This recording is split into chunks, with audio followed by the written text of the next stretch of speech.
കുറച്ച് കഴിച്ചപ്പോൾ പൂജാരിക്ക് മനസ്സിലായി ഞാൻ കഴിച്ചത് ശർക്കരയില്ലാത്ത പുണ്ണാക്കണം. ഓണാഘോഷത്തിന് നീ എത്തണം എന്നൊരലർച്ച ഇൻസ്റ്റിറ്റ്യൂട്ടിൽ നിന്ന് കിട്ടി. സോ അതുകൊണ്ട് ഞാൻ അങ്ങോട്ട് പോവുകയാണ്. വഴിയിൽ വെച്ച് കൂട്ടിലഴിച്ചൊരു സിംഹത്തെ കണ്ടു. ചർച്ചിന്റെ കീഴിലാണ് നമ്മുടെ പരിപാടി നടക്കുന്നത്. ഇത്തവണ യേശുവിനെയും നമ്മൾ മഹാബലിയുടെ കൂടെ കൂട്ടി. കുന്നംകുളം മേൽശാന്തിയായിരുന്നു നമ്മുടെ പൂജാകർമ്മങ്ങൾ നിർവഹിച്ചിരുന്നത്. രാവിലെ ഭാര്യയായിട്ട് പണങ്ങി ഇറങ്ങിയോണ്ട് ഫുഡൊന്നും കിട്ടിയില്ല.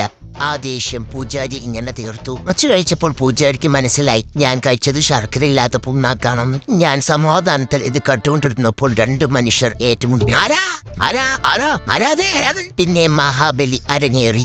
മഹാബലി രംഗപ്രവേശം ചെയ്തതിനു ശേഷം പിന്നെ ഇത് അംഗത്തട്ടായിരുന്നു.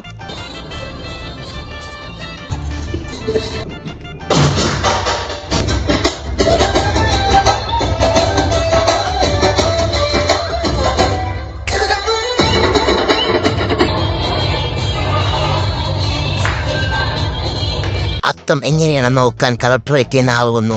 ഡാൻസിന് ശേഷം സദ്യയിലോട്ട് എന്റെ കണ്ണവ് തിരിഞ്ഞു. പിന്നെ ആ കൊച്ചിന്റെ ശർക്കര വൃത്തിയിലോട്ടും. കൊച്ചിന്റെ ഉമ്മ അടുത്തുള്ളത് കൊണ്ട് ആഗ്രഹവും ഞാൻ മാറ്റിവെച്ചു. അപ്പോൾ എല്ലാവർക്കും ഓണാശംസകളും നബിദിനാശംസകളും.